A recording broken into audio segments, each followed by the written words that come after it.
What's happening, everybody? Welcome into the Farzy Show. My name is Marc Farzana. So much to get to today.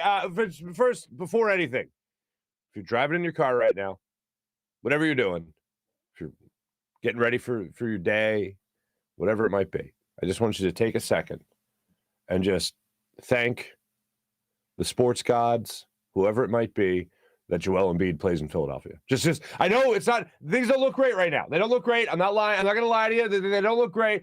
But overall, at least right now, in this state of affairs in Philadelphia, Joel Embiid is a 76er, and we get to bask in how great that is. Because they play the Charlotte Hornets, and the Charlotte Hornets have like 12 people not able to play. And the only reason that the 76ers are able to win these last two games is because Joel Embiid goes off for 75 points over the last two games, including another 30-plus performance last night against the Hornets, this one not needing overtime. He's throwing passes to himself off the rim for slam dunks. He's hitting threes. Really, like, people will show that highlight of him passing the ball to himself in the second quarter of the game, by the way. If you didn't see the game last night and you catch that highlight, second quarter of the game, he spins around the defender there for the Hornets, throws it off the backboard, catches it, slam dunk, pass to himself. Awesome.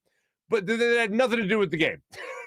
What really summed up Joel Embiid's game last night, beyond a shadow of a doubt, was the 2:28 mark of the fourth quarter. Hornets are threatening to get back in this game. I mean, they were really never out of this game, but they're threatening to get back into to the point of taking control again. And Embiid turns around and hits a three from the top of the key. And you might think, again, we'll go back to the argument from yesterday about Joel Embiid, get out of the basket. What are you doing? He hits a three from the top of the key. Then on the very next possession, comes down the court and drives it home for a slam dunk. Now, maybe it's because the Hornets don't have anybody to defend against him in the post. Maybe that's why he was a little bit more aggressive in terms of attacking the rim, because usually we'll see a lot of the mid-range game from Joel Embiid. We'll see some threes here and there from Joel Embiid. We'll see him attack the rim only to get fouled and go to the line where he usually hits his free throws. But in this particular two-game set, I'll say, over the last two games, he had been attacking the rim with intent to dunk, not intent to get fouled, not draw the foul, not get somebody else in foul trouble, not go to the line or anything like that, but attack the rim to throw it down, dare I use an old phrase, with authority. And even if you listen, because I always tell you guys, I'll watch the game live, and then I'll usually go back and I'll watch like the 10-minute highlights right before the show just to get it refreshed in my brain, because I often get the order messed up and everything. And if I watch the highlights, it helps me order it again. It helps me put things in chronological order again. But one of the things that jumped out to me is every once in a while when you go back to watch those highlights, you'll hear the opposing announcers instead of just hearing our people here in Philadelphia. And one of the interesting things that jumped out to me, especially from the first game, was they were commenting on how many times Joel Embiid actually dunked. And they're like, oh, the rare dunk from Joel Embiid. And I'm like, what the hell are they talking about, the rare dunk? And I'm like, well, when the best player and leading scorer on your team is not just one of the best on your team, or not just the best on your team, one of the best in the league overall, you would think he would dunk more, but you're like, no, he doesn't really dunk all that much. He goes to the rim, usually to get fouled, to lay it in, whatever it might be. Occasionally you see the power move and the power slam from Joel Embiid. In this particular two-game set, you saw him get after it. And it was like he was playing pissed off and angry. Now, on the defensive side of things, you might think when they don't have one of their best players, like LaMelo Ball, for instance, you're looking at it and you're thinking, they're not going to put up much of a chance here. They're not going to put up much of a fight. But like in the game last night, and Seth Curry pointed this out in postgame, all they were doing was having like Gordon Hayward, for instance, play 40 minutes. 3 different starters last night for the Hornets played over 40 minutes. To put that in perspective, 0 Sixers played 40 minutes in the game last night. Just to think about that for a second. So they were just putting their somewhat better players, if whoever was available, out there longer. And they had to do that in order to stay in these games. Let's not forget, Sixers came into these past 2 games with the same record as the Hornets and now leave a team that's comfortably over the 500 marker. 14-11 is what the Sixers are. They got 2 big games coming up, one against the Warriors. They got another one coming up against the Jazz, obviously. So these are some pretty significant teams that the Sixers are going to be facing in the not-too-distant future. Jazz 17-7 on the year. And I know when you look at a guy like Joel Embiid, he's very much looking forward to this matchup against the Jazz. And well, hopefully the Sixers returning home, they make you feel a little bit more comfortable, albeit facing much better competition. Now, after the game, this was really interesting to me. there's a couple of different ways to say this, all right? And there's some trade speculation. Yes, more trade speculation with the Sixers. I see somebody hit me up right now. I think it was Thomas saying that the Sixers still need more help. You're damn right they do. And there's some help possibly on the way with a couple of trade scenarios, maybe signing scenarios, either after the season or before the NBA trade deadline this year. But I want to get to this because there's two ways to say something, and this is what makes me really crack up. You can deliver the same message, but it's not necessarily what you say, it's how you say it, that type of thing. Seth Curry handles it one way. Joel Embiid handles it a completely different way. Here's Seth Curry after the game talking about how the Sixers struggled defensively against this Hornets team, and this is on NBC Sports Philadelphia postgame. Those guys just play a lot of minutes, honestly. Like I said, they're a tough offensive team, tough to guard. And we did some bad stuff here and there to keep them in the game, but you got to give them credit, too, because they continue to fight.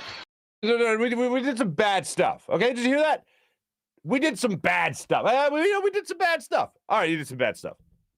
Here's how Joel Embiid handled the quote-unquote bad stuff while doing a post-game interview with Sixers.com reporter Lauren Rose. And listen to this. This is a little differently worded. 2 wins in this building in the last 3 days. You were massive in both of them. How good does it feel to come into their house and take home 2 wins? Man, it feels good. I thought for those 2 games, we sucked defensively, so we got to correct that. But a win is a win, but we can always get much better. So you have Seth Curry. We did some bad things, and then you have Joel Embiid. We sucked defensively. The man is a treasure, people. The man is a treasure. So when you're driving around today, when you're shaving your head, if you're bald like me, if you're combing your hair, whatever you might be doing, get the kids ready, when all that's happening, just pause for a moment and say to yourself, Joel Embiid plays in Philadelphia. Joel Embiid is ours. That's a beautiful thing, huh? That's a beautiful thing. Now, let me get this little order of business in case you didn't see the game last night. NBA referees, I've said this many times already. I like the way they're calling the game this year. There's something you never say. I like the way they're calling the game this year. I like what the NBA has done. You don't see nearly as many lean-in fouls where you make the, what are we calling this? An unnatural movement towards the defender after you get him up in the air. You jump into him for the three-point line to try to get the 3 foul shots, right? You're not seeing that called nearly as many times as you were seeing it called last year, or really in many years leading up to this year. So I like that. Good job by the NBA. It drove me crazy watching Trae Young last year in the playoffs. Constantly get the pump fake, get the defender in the air, and then he jumps into him. Drives me nuts. With that being said, I don't know how in the holy hell Andre Drummond got teed up for being ran over with his back turned last night. And I want to say this was in the second quarter of the game. Yeah, I don't think this made the highlight reel, so I don't have the chronology exactly, but I believe it was in the second quarter of the game. Things weren't exactly going the way of the Hornets at this point. And Andre Drummond squares off with Miles Bridges. And Miles Bridges, I believe he got a rebound on the Sixers' end, on the defensive end, started bringing the ball up court. Andre Drummond is trailing him. And Bridges decides at the foul line to turn his back to the basket. So he essentially stops his forward momentum. He's dribbling down, stops, turns. When he stops and turns and stayed in the same spot, Andre Drummond caught up to him in his momentum, carried him a little bit into Bridges.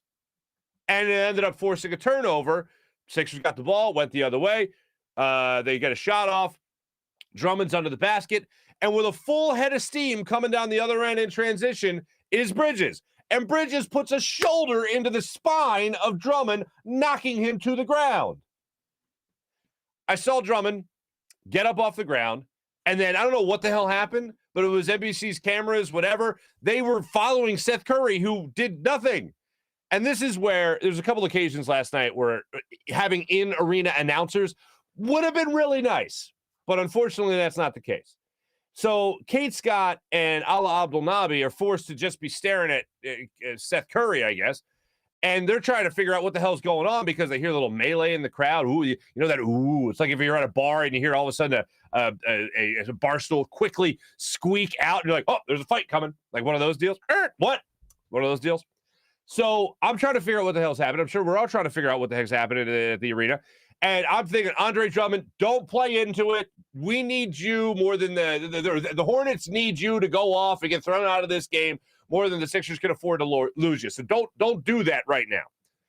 And he didn't, to his credit. He got in the face of Bridges, a little nose to nose, a little conversation. But for the most part, Drummond played it cool. Somehow, magically, he got teed up on that same play.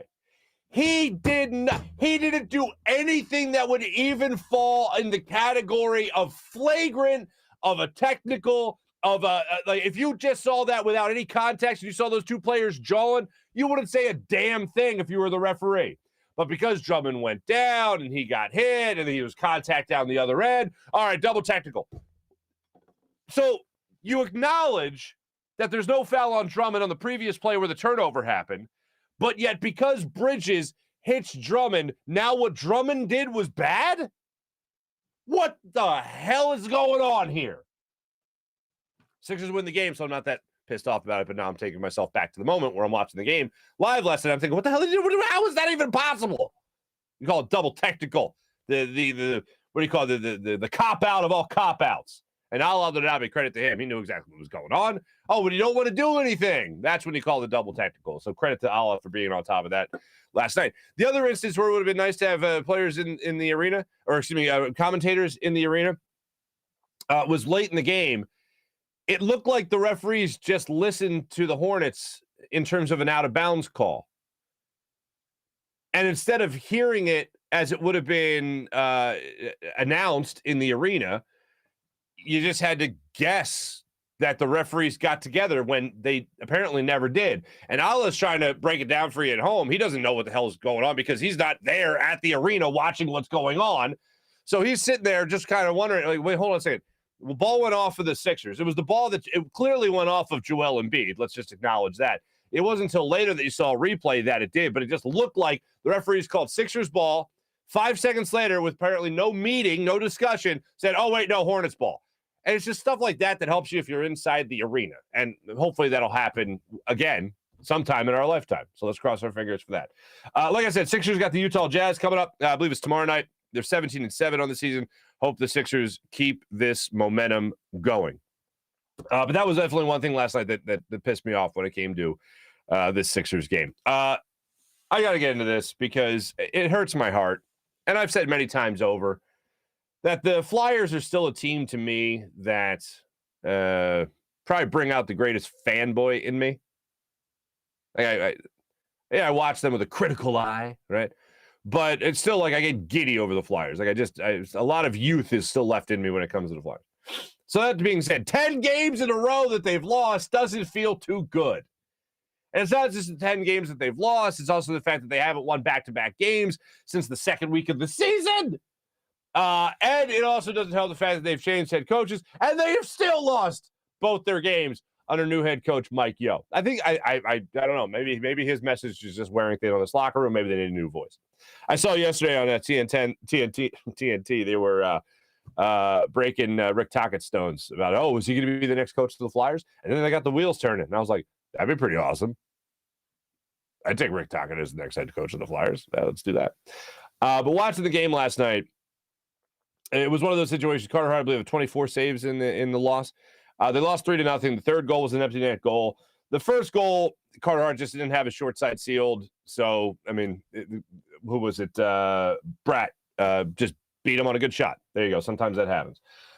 First period, though, Carter Hart was all over the place making great saves. So credit to him for all that. The second goal of the game was a tip shot from the point that Carter Hart had no chance on. Third goal, like I said, was a empty net goal. But Flyers did not create a lot of chances for themselves. And I was waiting for moments where they would be on the doorstep and buried in the back of there. Like Travis Sanheim had one of your best opportunities to score late in this game. There was other opportunities, by the way, that the Devils had wearing the ugliest jerseys I think I've ever seen in my life. They look like the Hershey Bears last night, the New Jersey Devils. And watching this game last night, in the third period, there was a couple opportunities for the Devils to actually take a 4-0 lead. One with about the 16-minute mark of the, 4-minute mark into 4 minutes into the third period. There was a shot from the point that was tipped in front of Carter Hart that just sat on the sat on the goal line for what seemed like 30 seconds, and the Flyers were able to come in and just scoop it away. It just sat on the goal line. Remember, the puck has to physically completely cross the goal line for it to count. It did not. It just sat on the goal line. No goal. Flyers got rid of it. Thank goodness. Then the other one with Hischier, he came in and hit the post on another shot. So there was another opportunity for the Devils to score that they didn't. But when it comes to opportunities, the Flyers just aren't getting enough opportunities. And when they do, the classic example, like when we talked to the Nasty Knuckles guys the other day, they're gripping the stick too tight. They're thinking too much. They're not letting the game come to them. They're trying to force issues, whatever it is. They scored 5 goals 2 nights ago. They come out yesterday, they get nothing. Coots is in the middle of a horrible slump. Travis Konecny is in the middle of a horrible slump. Really, these players right now, just I don't know what I don't know what a head coach can do, whether it be an interim guy like Mike Yeo, whether it be an experienced guy like Alain Vigneault. And here's the scary thing for me. And I was going back and I was thinking about this. Craig Berube goes on and wins the Stanley Cup when the Flyers let him go. Peter Laviolette gets to another Stanley Cup after the Flyers let him go. Alain Vigneault came here having led 2 different teams to a Stanley Cup final. Yet somehow magically those guys, all 3 of those guys were the problem. Not the players, but the coach. Talking about the coach here, folks. So it kind of, and even the people that were bringing up Claude Giroux yesterday, talking about how Claude Giroux, he's the problem, 10 years here, he's the one constant, all that. I think the bigger problem is that Claude Giroux is your best player.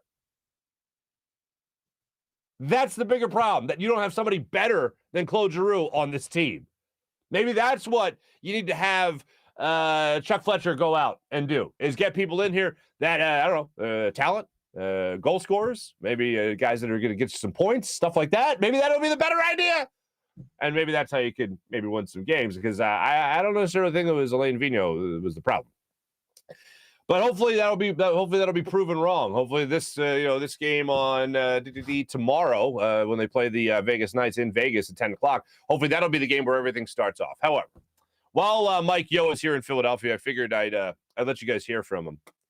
And here is Mike Yeo talking last night about how the Flyers are having trouble creating their chances. I mean, obviously we scored some goals last game, thought that there's maybe some stuff to build on, and didn't see as much of that. Like you could see that the players are really trying to bear down, play a strong, structured defensive game. But I thought we looked a little bit safe tonight in certain times. Obviously, you want to be responsible, you want to be smart, but when you're safe, you end up being in between. And whether it's your defensive game and you're not quite up to have the gap, to have the pressure that you need to kill those plays to recover the puck, then you're caught in a position where you're sort of in between and you're chasing. And I thought I saw some of that. Chasing plays is what it comes down to. Instead of letting things come to you, chasing after it, trying to force them happening. By the way, do you guys know who Clint Howard is? Clint Howard is the brother of Richie Cunningham for the Happy Days people, Ron Howard for other people, the Academy Award-winning director. Clint Howard's in a lot of Adam Sandler movies. It's not a very, I'll say this, he's not a handsome fella. But I will say this, Mike Yeo is a better-looking version of Clint Howard. The two are very similar in their looks, and I've run this by a couple of people, and they've confirmed it. Anyway, side note, sorry. That's my Family Guy brain working right there. All right, back to the Flyers. Here is Clint Howard, Mike Yeo. This is Mike Yeo. Here's Mike Yeo talking about Coots and Konecny and what they need to do to get it going. Obviously a lot of it's between the ears right now. I have zero doubt about that. You can see the tightness, and you can see if things don't go well, the frustration building in the players. So, obviously when you're like that, you don't move your feet quite as much, and you can just see, what we have to ask of our players is, we don't expect perfection. It's not going to happen. You know, like we're going to have the right intention. We have to play with urgency, desperation, all that kind of stuff. But again, you have to want the puck on your stick. And that means if we have it, then you have to be skating towards it to give options to, you know, you can't be waiting for somebody else to make a great play to spring you to open ice. We have to make sure our puck support is great all over the ice. And I know we can be better at that. We're all crossing our fingers waiting for that to happen. Hopefully it starts against the Vegas Golden Knights. Let's hope that does happen. It feels like I just really miss the days where the Flyers just used to fight people. And I don't mean the Broad Street Bully days. Like, I just mean like the days where like a fight could turn everything around. And that's not the case. We're far from those days, unfortunately. And you know who else I miss? I miss Wayne Simmons for so many reasons. I really miss Wayne Simmons on this team because I always thought he brought the juice, the jam, the pop, right? Every single night he was out there on the ice. In so many different ways. Like, he brought everything. When it fights, fine. Stand in front of the goal, wait to bury a puck. That was how he played, and I love that. The Flyers don't have that guy right now. They don't have that guy, that tough guy. And I'm not talking about enforcers, and I'm not even talking about fighting necessarily. That's like 5% of it. The guy did everything else that was the tough version of a Philadelphia hockey player, and I don't see too much of that right now. I don't see that guy that's going to mess somebody up on the boards. I don't see that guy that's going to get rough and tough in front of the goal to try to create a goal for this Flyers team. And that's how you want to talk about trying to force goals? That's one great way to do it. Why not try to have that work for you? Like I said, Flyers, how great would Rick Tocchet be? I'm seeing a lot of support with the Rick Tocchet idea. Huh? All right, we'll see how that goes. I mentioned earlier some Sixers news. But before I do that, we don't have a guest today. It's just me babbling today.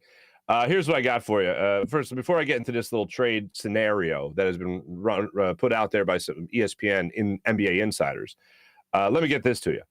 The great people of Steven Singer Jewelers want to help you out this holiday season when you're looking to buy gifts. Just realize this. What do we got here? Like 2 weeks till Christmas. Is that about right? A little over 2 weeks. They will not have a problem with inventory, folks. We know about shipping delays. We know about inventory problems. Not at Steven Singer. Fully stocked for the holiday season with Anita diamond stud earrings. These things are beautiful, near colorless, flawless to the eye. Beautiful diamond stud earrings for just under $270. And if that sounds familiar, it's because it's the same price as last year. That's right. Steven's not jacking up prices to try to make you feel like, I'll give you a deal when you get there and knock it down a couple of pieces. No. You're taken care of every single year with the perfect price. And yet again, Steven's hitting you with the perfect price with beautiful Anita diamond stud earrings for this holiday season, for the perfect gift for that special someone in your life. Looking to get engaged over the holidays? Steven Singer's got you covered with beautiful engagement rings, especially his Ready for Love diamond engagement rings. Great for your budget and great on decision-making. Forget about decision fatigue. Boom, they open it up right there. Ready for Love diamond engagement rings and get engaged next day. You can get engaged that night. It's just that great. Go to Steven Singer Jewelers. One place, one price, the perfect price every single time. The other corner of 8th and Walnut, right in Philadelphia. Don't forget, always fast and free shipping at IHateStevenSinger.com. All right, tell me, before I get into our chat check a little bit later in the show, before I do that, just tell me, would you? All right, would you make this deal? Now, there's a couple of different scenarios I'm going to throw out to you. One involves Damian Lillard. Now, you're going to think I'm crazy, but just realize this isn't me saying this. This isn't me speculating this. This is ESPN insiders speculating this. Whole slew of them were coming up with theories on how to do different things with Dame Lillard saying he wants to play with Ben Simmons. I guess it eventually got to the point, and I'm getting this by way of my old friend Andrew Porter, who writes for Odyssey, as I believe it's now known, for WIP. And here's what he wrote to encapsulate, basically sum up, I should say, what the ESPN NBA insiders were saying. Sixers would get Dame Lillard and Cody Zeller. Huh? Yeah. Dame Lillard and Cody Zeller for, wait for it, Tobias Harris, Matisse Thybulle, Tyrese Maxey, and a first-round pick. So the Sixers trade Thybulle, Harris, Maxey, a first-rounder to Portland and get Dame Lillard, essentially, and Cody's on. And Dame Lillard comes to Philadelphia to team up with Ben Simmons, who apparently through this move is motivated to play here in Philadelphia again and is cured of any ailments, whatever, and Joel Embiid. And then your bench would be Shake Milton. You'd still have Seth Curry. You still have Danny Green. And you still have Andre Drummond. Like, that's your bench. And that's what your team would be. I'm going to say yes to this deal. I love Tyrese Maxey, love his game, love Matisse Thybulle, love his game. He'll be a 3-and-D guy in the NBA. He's very much a huge defensive asset to this team. No denying that. But you're telling me you're getting me Dame Lillard right now? A 31-year-old Dame Lillard? I know he's got stomach issues right now. He'll work his way through that. He was a shoot-around last night with Portland. But you mean to tell me Dame Lillard would come to Philadelphia on that deal? Oh, I'm your man. Yeah, I'm making that happen. Does it sting a little bit to get rid of Thybulle and Maxey? Absolutely. And I love and respect Tobias Harris. Had a much better game last night. Hit a couple of big threes early in the game for you to help get you going offensively. But see ya. You're bringing me Dame Lillard? Your big three is Embiid, Simmons, and Lillard? This move, let me tell you, this move, before I get too carried away, this move is you need a magic wand because it ain't happening. Maybe some pixie dust, maybe a rabbit's foot. I don't know, some kind of voodoo. Maybe that'll make it happen. I don't know. It's not happening, but it's fun to speculate.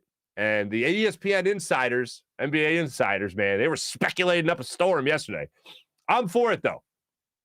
And when you throw in that first-round pick, it would be top 10 protected, the speculation. Again, it's not a report. It's speculation. And if that's the deal, I'm all for it. First-round pick, that doesn't bother me even a little bit, considering first-round pick's going to be worth nothing if you have Dame Lillard, Ben Simmons, and Joel Embiid running the rock for you.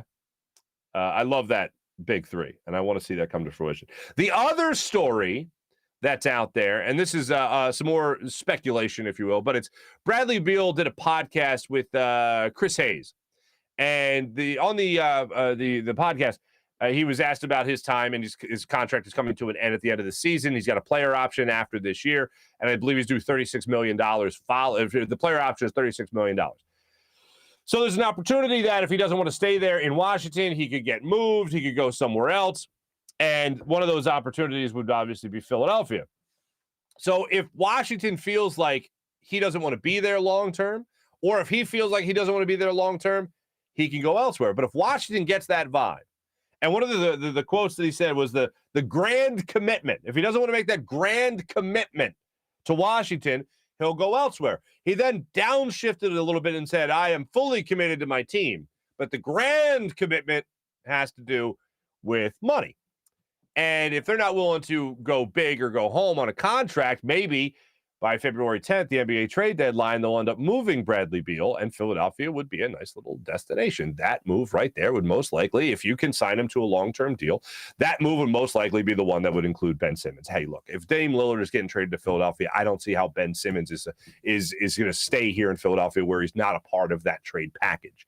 But on the same note, if you're going to get Bradley Beal in Philadelphia, I would go ahead and venture to guess that Ben Simmons would also be involved in that deal, as would possibly another first-round pick. If you can get that deal, you make that deal. I think we're getting to the point where we eventually want to see all this just in the rearview mirror, desperately want to see this in the rearview mirror, and we're not going to get there until we see Ben Simmons traded. The funny thing for me, though, is other GMs always do their due diligence. I mean, some do more than others. That's why you have good GMs and bad GMs. But if you're another GM and Ben Simmons is talking about his own mental health right now, how is that attractive in a trade if you don't know the status of the player you're going to be getting? That's why this whole thing about Ben Simmons saying, according to reports, that it's not up to him to fix his trade value. Well, I don't know what he's done to help his trade value. And hey, if it's not up to him because of mental health issues that he's saying right now, and the Sixers are still finding him for it, that's not a good look around the rest of the NBA. So if you're another GM, how are you looking at this situation and be like, oh, I definitely give you Dame Lillard for Ben. Oh, I definitely give you Bradley Beal for Ben. Okay. Okay. That's why I still don't think it's out of the realm of possibility that Ben plays for the Sixers again. Because it might be his only way out to show that he's not just healthy, mentally and physically, show that he's in shape, show that he maybe is able to expand his game. I mean, don't get me wrong. If I'm betting on it, I'm betting for the Sixers again. But that's why I don't completely rule it out under any realm of possibility, because it might be his only way out to play a couple of games, show that he's okay, and then, okay, all right, fine. All right, let's bring him in. Let's get him. There's Dame Lillard. Here's Bradley Beal. Here's Zach LaVine. Yeah, right. But here's the long list of people that you can possibly get for Ben Simmons if you just show me that he's healthy. I'll cross my fingers for it and hope that that's the direction we're headed. I just don't think that is where we're headed, unfortunately. And hopefully in the not-too-distant future, we can push all this aside and say, hey, remember that time we couldn't trade Ben Simmons? That was some fun times. Thank goodness we got blank here to play with Joel Embiid. How about trading Tobias Harris and Matisse Thybulle and Tyrese Maxey to bring in Dame Lillard and Cody Zeller? All right, that's great. Let's see you soon. All right, crossing our fingers. Let me tell you right now about our good friends at Rothman Orthopaedics. Here's what I did yesterday. I went to the Manayunk Studios. That's right, I was in Manayunk yesterday. It had been a minute since I was in Manayunk. And they got some amazing studios there, and Rothman has a studio in there, and they record their podcast, and they asked me to be a part of one of their podcasts on Weekend Warriors, and I went down there. Me and my friend Alex, who runs great marketing, the great marketing of Rothman Orthopaedics. She hosted the podcast. I was like a guest host on the podcast. I sat there with the doctor, Dr. Stash, great guy, awesome guy, college football player there, Johns Hopkins, and we were talking about Weekend Warriors, and I told my story about playing in that weekend hockey tournament. It was one day with Nasty Knuckles, and how sore I was the following day because I thought it was just going to be a very slow-paced, honorary, oh, yeah, I'll play in a hockey game with Riley Cote. Yeah, sure. With Nasty himself, with Derek Settlemeyer. Right? I'll play in a hockey game with those guys. Yeah, sure. Drop the ball hockey game. We slap the ball around for a little bit. We wave to the crowd, and we leave. No. All-day event, 5 games. 20 minutes. We had no subs. I haven't I haven't really stayed in shape in my life. So that was a lot for me. So we talked about Weekend Warriors. We talked about how you recover, how you prepare. If you're the person that plays once every 10 years like me, what do you do? How do you prepare and all that stuff? If you're a person that has that Saturday softball game, if you're the person that has that Thursday night pickup game, and you're that type of person, right? If you drink Michelob Ultra, if you're that guy, what do you do to prepare for your Weekend Warrior gig? What do you do? And we talked about that, how to prepare for it, how to recover from it, more importantly, heat versus ice, the magic of an ice bath, how wonderful that is, massage guns we talked about. We covered the whole gambit. That podcast will be available. I'll let you guys know where you can find that. But I did that all with the great people of Rothman Orthopaedics. And if you guys check out that podcast and follow Rothman Orthopaedics on Instagram, and follow yours truly as well at marc.farzetta, you might win yourself some Sixers courtside tickets. What? Yeah, that's right. More information on that in the not-too-distant future. The game is for Clippers-Sixers. So how about that? We'll keep you abreast on that one. I'll be telling you guys about that. But courtside tickets you can win by using a couple of follows on the old podcast there. So check that out. Hey, remember the old you? The old you? The one who didn't have to put up with a fickle knee, a finicky hip, or a shoulder that no longer does what a shoulder should do? The Rothman approach to orthopedics is here to get you back to being you, back to running, walking, working, playing, back to living your life the way you want. With same-day appointments available, you can start today at RothmanOrtho.com. That's RothmanOrtho.com. Rothman Orthopaedics, the official orthopedic partner of your Sixers, Phillies, and Eagles. How about the people at BetQL?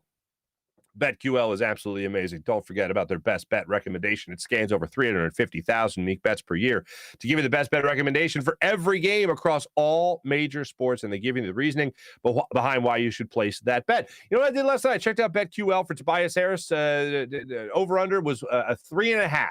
Over-under 3.5. And I was like, you know what?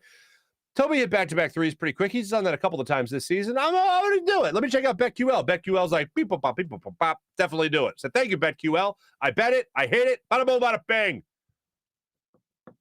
Turned $5 into $12, folks. I don't like to brag, but there you go. Their best bet computer model scans over 350,000 unique bets per year. So make sure you check them out. If you don't want to use their model, want to do your own research, BetQL has all the necessary tools for your betting research needs. Everything from sharp data, line movement, team summaries, lineups, injuries, breaking news.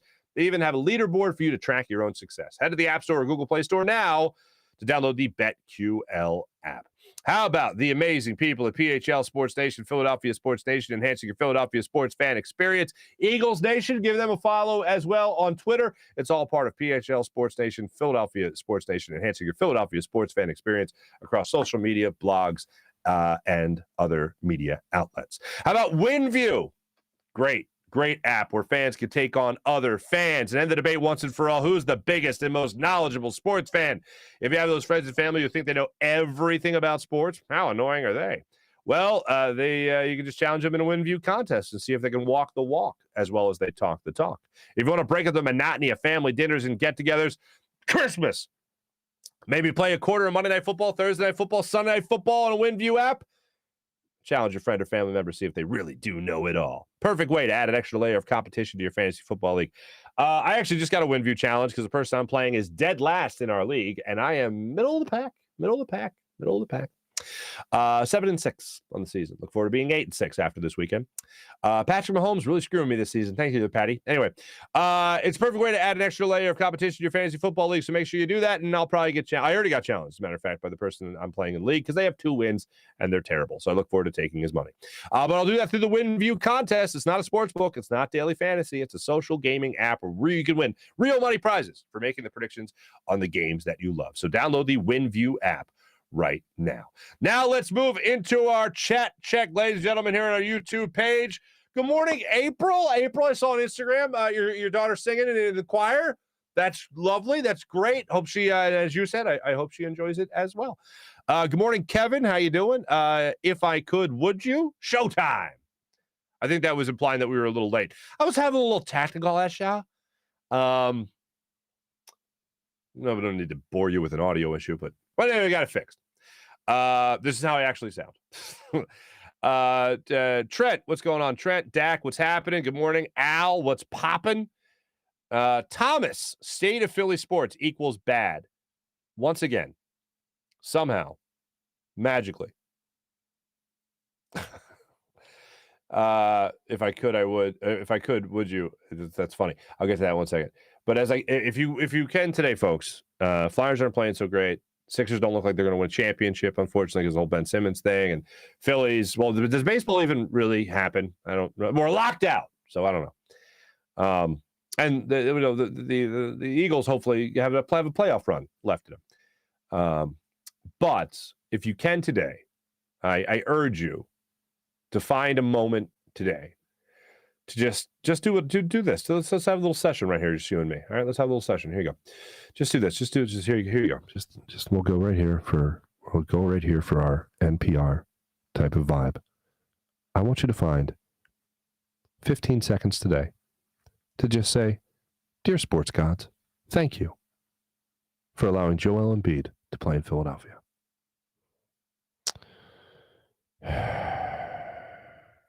There you go. Just find that time. Find that time today, and we'll all be better people. April. Oh, it's a dark shirt. It is a dark shirt. I know you guys have noticed. Can we update the intro? There's if I could, would you? As well as laughing at it. Yeah. Can we update the intro to show Farzy walking around with a Checkers bag, have a huge greasy bag of paper bag full of Big Bufords? Now, here's the thing.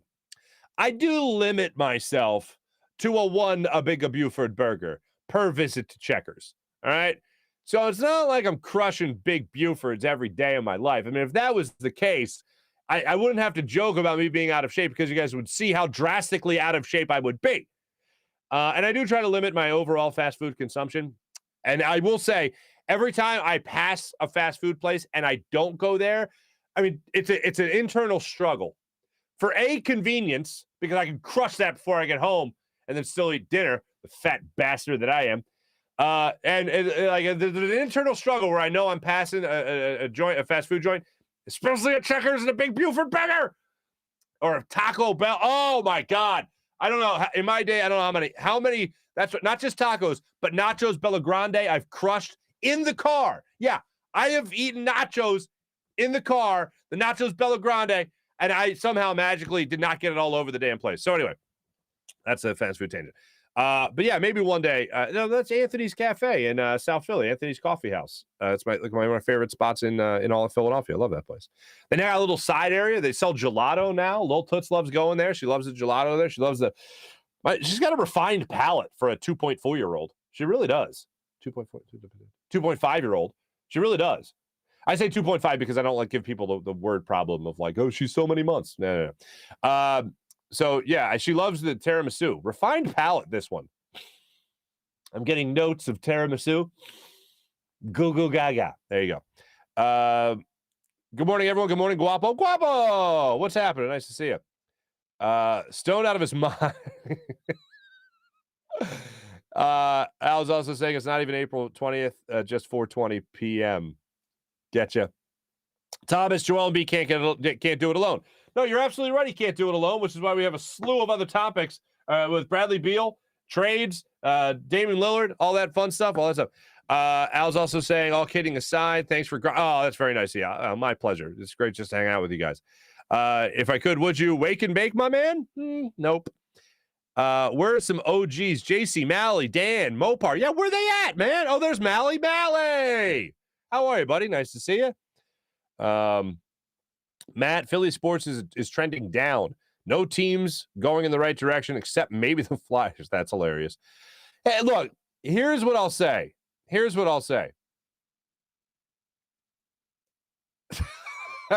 Al, you're on fire today, man. Here's what I'll say about our teams trending downward. The Jalen Hurts era in Philadelphia, all right? When it started out, nobody had this team going to playoffs. I said, if Jalen Hurts is spectacular, you could have a playoff run in you because the division sucks.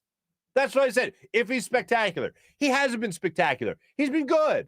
He's been above serviceable, in my opinion. Nick Sirianni took a minute to realize maybe I can't have Jalen Hurts try to be Peyton Manning. Maybe I can't have him try to be Tom Brady. Maybe I can get away with him being more of a Lamar Jackson. And once that happened, the Eagles somehow magically, even though as fans we were screaming it from the rooftops, the Eagles started to play much better football. And now Gardner Minshew went in there. You got a little quarterback controversy now. Oh, Jalen Hurts, short leash all of a sudden. It's not a quarterback controversy to the point of I'm considering starting Gardner Minshew for this game coming up against Washington in a week. It's not that type, but it is the type that I know he can play, and he looked pretty good with this offense. Shorten the leash. He shortened the leash. He tightened the reins, if you will. But that's where we're at right now as far as this team goes. They're giving you meaningful games in December, which is what I'm trying to get to here. Washington, Giants, Washington, Dallas. 3 or 4 remaining games are at home. The only game on the road is against Washington, who's playing really good football right now, as we all know. They're giving you those meaningful games this month. And like I told you the other day, they're most likely going to give you another primetime game with Washington coming up. That game most likely be flexed to a Sunday night game. But that is amazing to me that not only are they giving you meaningful games, but the national broadcast wants them in prime time. Them and Washington. That's also interesting. The thing that's more meaningful to us is just the fact that they're at least in the hunt at this time of year. 17-game schedule. So, yeah, the season doesn't look great. It doesn't look wildly optimistic by any means, but at least they're giving us something that we didn't think that we'd get. Meaningful games in December. First year of the Nick Sirianni era, first year of Jalen Hurts, first year of Jonathan Gannon, everyone's favorite. And here we are in December going, oh, they're in the hunt. Okay. And yes, as we predicted, as everyone predicted, it's because the division sucks more than anything. And I say that knowing that the Eagles have struggled in the division to this point this season. So that ain't good. Moving on. So, yeah, and again, let's just one more time, just be appreciative that Joel Embiid plays in our city for a second. Let's see. What else do we have? Thomas, stop kissing the ref's ass, Marc. Farzy is a company man. He's telling us this week how he used to ref. That is true, Thomas, and I know you're saying that in jest. Stop kissing the ref's ass, Marc. Haha. Yeah, no, I'll say it again. I like the way they've called games for the most part this year. However, that call last night we talked about earlier with Drummond and what the hell is the guy's name? Bridges. Thank you, Bridges. I'm looking at it going, that's a horrible call. And don't get me wrong, there's been plenty of horrible calls, but I like the idea that they're not calling that one particular thing. What else we got? Protecting his brothers and sisters in stripes. Trent, what's happening? I wasn't even patched, man. Patched means like having the PIAA patch. Like I didn't even have that. I just got into reffing somehow. Yeah, you're right. Once a ref, always a ref. Mal, you're hilarious. Mal, you see that shirt? It says April Emo Marc loading. Emo Marc here, man. Thomas, Kate is good, but Zoo has been. Well, I mean, look, Zoo was great, and we're still getting like Kate is good. Kate is very good. It's a fair statement. But what like it's like getting. We had Mark Zumoff for 27 years. He was great. He had the AI calls and all that stuff, and Philly guy through and through. Mark Zumoff is, and having him do the games, you feel bad for anyone that comes in after him, whether it was Kate Scott or whoever else it might have been. You feel bad for that person because they're taking over for a legend, and they always say you never want to take over for a legend. It's tough, and if it was anybody else, for whatever reason, it would really bother me if they use Zumoff's calls, like garbage into gold or whatever it might be, locking all windows and doors. And I've heard Kate Scott use both of those. And it's like the inflection she has when she says it is more of an homage and a tribute to Zumoff than trying to take the line. And I think if somebody else tried that, even the slightest change in inflection would make it seem, oh, you can't get your own lines? Like that would be the type of reaction most people would have. But she has it. She's been great. I really enjoy her. April Marc being super emo today. Zoo, best of all time. Thomas, no doubt. Do we know if Mark wears pants for this? We only see waist up. Do we have undies only? Here's what I'll tell you. All right. I got a pair of slacks on right now. But I have on days where there's like a lot of audio, like on a post game, like a Monday following an Eagles game where I got a lot of stuff that I got to edit and record and have ready for you guys. There are occasions where I'm wearing a pair of shorts, not undies. Don't think I've ever done the show in undies. But let me rephrase that. I've never done the show in undies. But it comes close. It comes close on days like that where I'm really taking it down to the wire. Rob, I saw this comment earlier. It's pretty funny. Mike Yo looks like he'd be mean to his son's friends, and his son's friends would then feel awkward being at his house after being scolded by their friend's dad, Mike Yo. That is a very specific instance that I feel like we all can identify with, because we all had the angry dad, right? We all had the one friend's dad who was angry, and he went over there, and one time he was like, hey, knock it off. Hey, can you knock it off?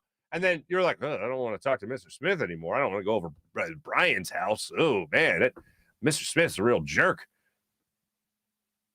Yeah, I think we all had that friend growing up. By the way,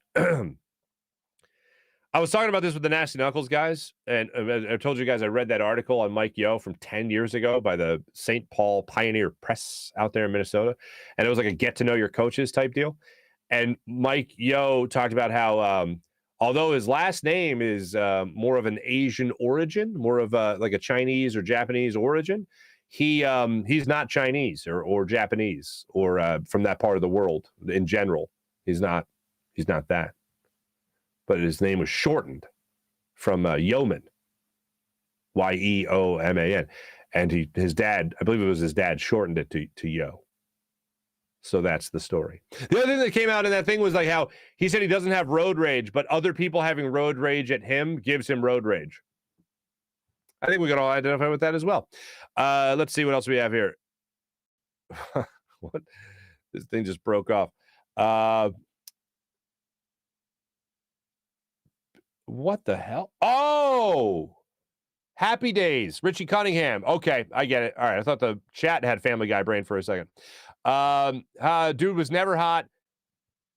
Emma, is that supposed to be MILFs? Before being into MILFs was cool. Oh, Happy Days. Richie Cunningham. Yes. Wait, hold on. MILFs? Was there a connection to Richie Cunningham and a MILF? I remember Henry Winkler, Arthur Fonzarelli, not for nothing, was into Mrs. Cunningham. And there's even an outtake of those two making out. Or at least heavy petting. Let's just call it heavy petting. I don't know. I could be wrong on that. Fuji, what's up, Fuji? Rick Tockett, Craig Ruby, Dave Brown. Wow. Matt, the chat is off the rails. Don't you worry. PJ's controlling it. I don't think this is PJ's doing, if I'm being 100%. If I'm being honest with you. Too deep into moron. What the hell? What is happening? Marion. Okay. I have no idea who Marion Cunningham is. Are you talking about Marion Campbell? Mark, save yourself. Spare yourself. Don't. Oh, my God, Mally. What? Oh, Marion Cunningham from the Happy Days. Was that her name? Marion was the daughter. Yeah. Wait. I thought it was Joni. Joni loves Chachi. No, I'm going to keep going. Al, I'm keep on reading. I'm going to keep on reading, man. Al, she's 93. Wouldn't be my first choice, but if the bar was closed down, yes, I would. Hey, man, I ain't going to fault you. Hey, man, Sophia Loren. Today, tomorrow, and the next day. Thank you. Disturbed by the sushi's disturbed. Suzanne Summers. She's lovely. Oh, boy. Wait, did this start because I asked the question, would you? Anyway. Oh, boy, Step by Step. Step by Step was a phenomenal program. The chat today is something. It really is. It really is. The chat today is something that's pretty wild.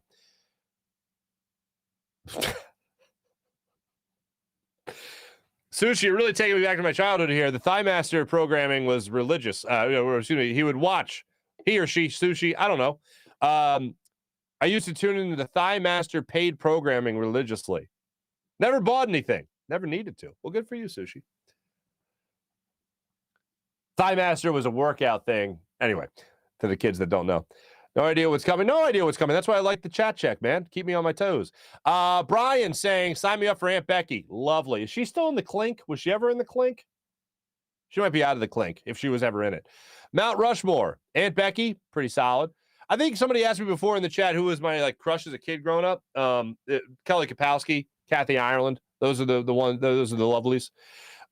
Angela from Who's the Boss? Angela, Mona, Samantha. Yeah. Who's the Boss? Pretty good one. Where are we going with this, folks? Kirstie Alley. All right. Mark just keeps scrolling. The chat checks the chain. Hey, we're having fun here. Oh, Ray. Why didn't they just put Tom McGinnis on TV from radio? I don't know. Because I like having two separate. Plus, I don't ever want Tom McGinnis off the radio. Tom McGinnis needs to be on the radio all the time. Tom McGinnis is phenomenal. Absolutely phenomenal. I really liked Todd McCulloch, as he became known. I really liked Todd McCulloch, but I always thought it was just the funniest two people you could ever put in one booth together. Because Tom McGinnis, in the first quarter, 10 seconds in, is Irish adrenaline. He hits the three! Right? And then he hits the three. It goes to Todd McCulloch. He hit the three when he shot it, and it went in, and that was cool. And then it's stolen by Snow, dribbles down, passes to Iverson, slam dunk. They had to play on where they were playing. They were playing defense, and they got the ball, and it went down the other end, and they passed it to Iverson, and just stolen by Iverson. He throws it up to George Lynch, alley-oop dunk. On that play, the Allen Iverson, he got the ball, he jumped in the passing line, and then he passed it over there to George Lynch, who dunked it. Oh, amazing! And it was like the two people, who put those people in the same room? Anyway, love those guys. Kelly Kapowski. Thank you, Benny. I appreciate you being on my side with Kelly Kapowski. Thank you, Benny. You're too kind. Thanks, everyone in the chat check. Much appreciated. You guys are fantastic, as per usual. Nick, good morning to you. Mark, Gabe, in case I didn't see you guys earlier. John, I missed 3 days of programming, and I come back. Children are off the rails. Dante, nice to see you again. Thanks, everyone in our chat check. You guys are fantastic. Let's jump into what the hell do I have? Oh, our morning rush brought to you by Sky Motorcars and SkyMotorcars.com. 76ers back in action tomorrow night against the Utah Jazz. Utah Jazz are a pretty good basketball team. They're 10 games over 500. Sixers right now trying to get better. at being basketball players. So that's where they're at. They're 14-11 now on the season. Joel Embiid looking to continue his tear. Rudy Gobert, nice little face-off there. I'd like to see that happen. What else do we have? Flyers back in action tomorrow night. 2-game West Coast trip. Arizona, 9 o'clock on Saturday. Friday, 2 games in a row, 2 days in a row. Friday, they play the Golden Knights, 10 o'clock. So there you go. Are you kidding me? All right. So there you go. What else do I have? Charles Barkley. Charles Barkley is, one of our favorite people in Philadelphia. And Charles Barkley got into this conversation while doing a podcast the other day. And the conversation was about his daughter's name. I thought this was a joke. This was one of those things that I read and went, no, this is sarcastic. What are you, nuts? No way this is possible. And it turns out Chuck named his daughter after a very famous mall in the Philadelphia area. Charles Barkley on that. Well, she's named after a mall, in fairness. There's a Christiana Mall in Delaware that I used to always go by. That's how she got her name, Christiana. Hold. Stop. Wait, what is it? You named your daughter after a mall? Yeah. Why? I don't know. I just like the mall. You're a mess, man.